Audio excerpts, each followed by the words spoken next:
Hi.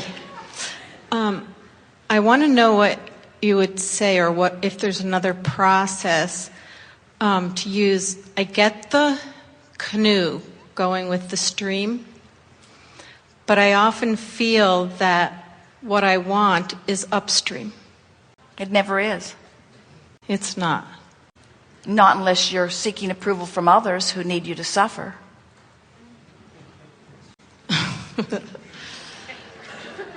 Well, we threw that in as a little aside, but it is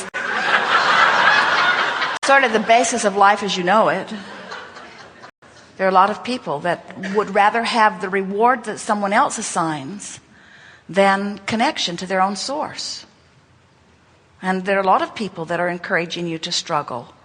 And so the reason that any of you justify anything is because you're wanting someone who's watching you to offer some approval, but it's looking for love in all the wrong places. Really, it is. Give us an example and we'll help you sort through it. Okay. I have been married for 25 years, and my husband and I think, have a very good relationship. It's not perfect all the time, obviously. And for more than half of that time, I have known, because he told me, that he's bisexual.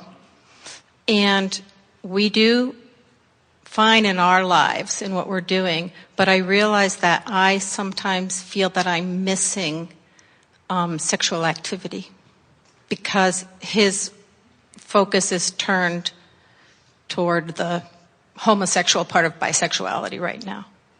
So, in this relationship, are you looking to him for everything? I am. My daughter, who introduced me to you 10 years ago, said to me, "Mom, you think that you know better than the universe."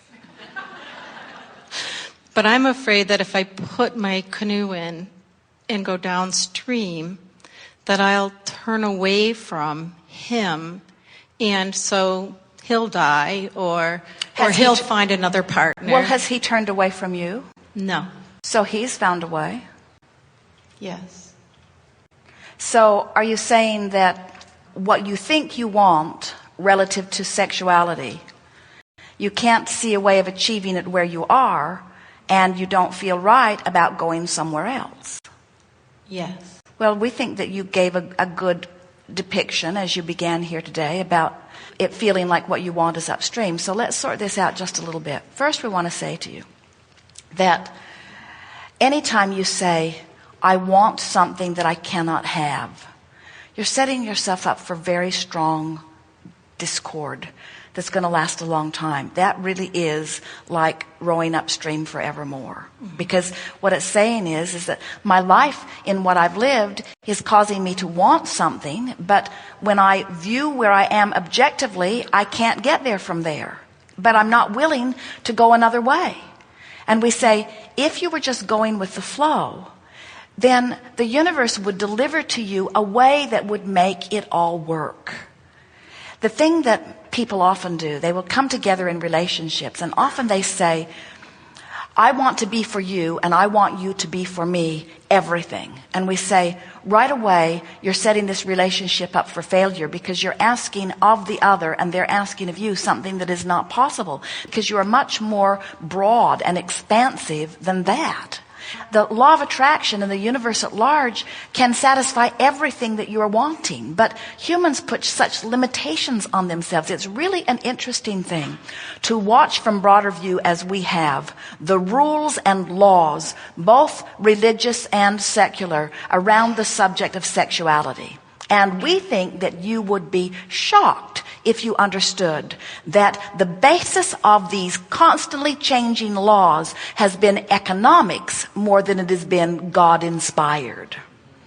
So now let's consider this subject, sensitive as it is, in light of what we've been talking about how does my inner being see this. So try to, just for a moment, don the perspective of the source that is within you. And imagine this source who is love and who loves you and who loves your mate. Imagine this source that is you. What do you think that source feels about your daughter? I think that Source loves my daughter. We think so too. What do you think Source feels about life on planet Earth? It's good. What do you think Source feels about your daughter? She's good. What do you think Source feels about the children of the world? They are good. What do you think Source feels about the presidents of your nation? I think Source thinks they are good. Well, then surely you think, what do you think Source feels about you? Source thinks that I am good. So what do you think Source feels about your husband? He is good. And what do you think Source feels about the choices that you're making? They're good. I'm making good choices. What do you think Source feels about everything you do? What perspective do you think Source takes in approaching everything that you do? I believe that Source thinks that everything that I do is the right thing. Source insists on seeing you in the light of good that you are. Source would never allow itself to find some nitpicking, minuscule moment in time in the absolute huge evolution of that which you are, and use that for one moment to be the reason that Source comes out of alignment with Source. Source will not allow itself to see the world other than through the eyes that is love, you see. It is such an interesting thing to listen to so many people beating the drum of God in their hatred, beating the drum of God in their attitude of pushing you down or acknowledging imperfection in you, when that very hate that they are feeling is their indication that they, in that moment, have deviated from what Source is and what Source feels about the topic in which they are feeling the hate, you see. It is our promise to you that as you align with the feeling of worthiness that is so inherently the basis of that which you are, and as you make decisions, and good decisions we feel that they are, to remain in this relationship, and good decisions we can feel that they are, to acknowledge the sexual preferences of your partner, and to share in the part of your life with him that is the basis of your family. We want you to understand that we think these choices that you've been making are good choices, and we just don't want you to feel that you're trapped in a place where there are no more good choices for you, because everything that life causes you to want, the universe will find a way for you to have. So when you say, but Abraham, I think I might want this, but I don't want this if it would take that away. And we say, those thoughts are contradictory. Instead say, I want to be able to find a way where I can have everything that I'm wanting.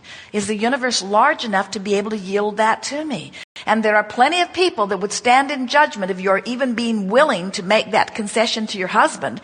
There are plenty of people that would say that homosexuality is something that is contrived, and we say it is so going with a flow that was set into motion before they ever got here. In other words, many of them try to go against that natural flow and find themselves failures at able to do it. And they don't begin to feel joyful until they allow themselves to go with that flow. They have come to make, in a very overt way, a particular point. And that point is, freedom abounds in this magnificent, diverse universe.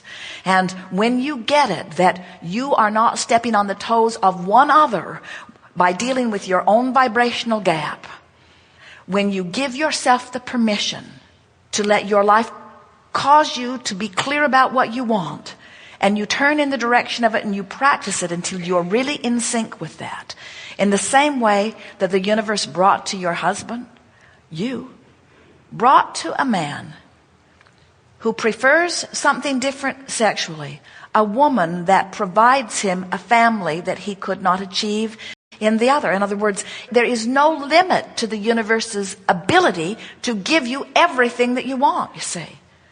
Oh boy, if there was ever a subject that demands of you that you step outside of your caring what everybody else thinks or what anybody else thinks and follow your own guidance, this has surely got to be it. When life causes you to believe that you want something that so many people would be saying is wrong or inappropriate. It's not easy for you to trust the flow that is flowing through you. It's much easier to fit in. It's much easier in the physical sense to conform. And it seems to be what man is always looking for. Please, just give us a God that will give us the right rules. And we then will conform to those right rules in our quest for goodness and in our ultimate quest for joy, you see. And what we're wanting you to understand is that that God within is not establishing all of these rules. There's only one rule that the God within offers, and that is the rule of eternal, unconditional love. And when you turn toward that, you go with the flow, and anything else is not going with that flow, you see. So the question that we would like to put to you is, do you love yourself enough to trust that life is helping you to identify what you want, and that you should be able to have it if life has caused you to want it? And so then you say, but Abraham, it seems like I want two different things. It seems like I want a relationship with someone, and it seems like I want sexuality maybe with someone else. And my background tells me that I shouldn't want those separate things. And we say, in this well-stocked kitchen, these universal fairies of the universe can satisfy everything that you're wanting. And then you say, yes, but is it right for me to want that? And we say, well, you've got yourself in quite a jam, don't you?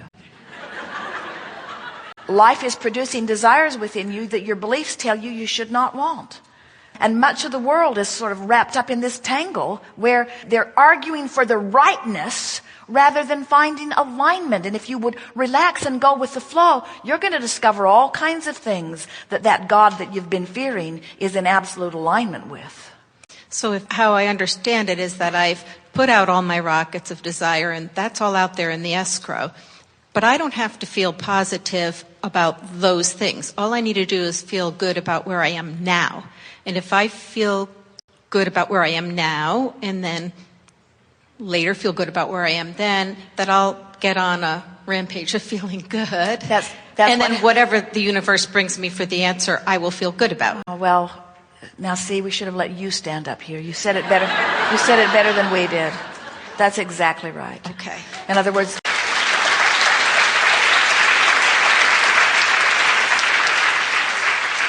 because step one is ask, and your life causes you to do that.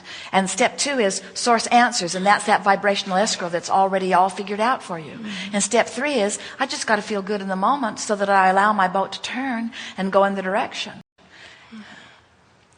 And trust. And trust. Okay, thank you. Yes, indeed.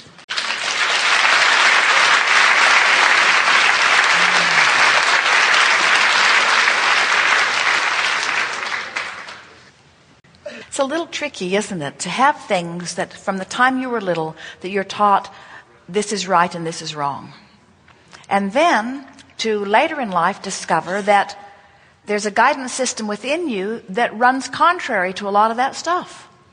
That says you are loved no matter what. When those who sought to control you said, if you want love, you have to jump through these hoops in this way.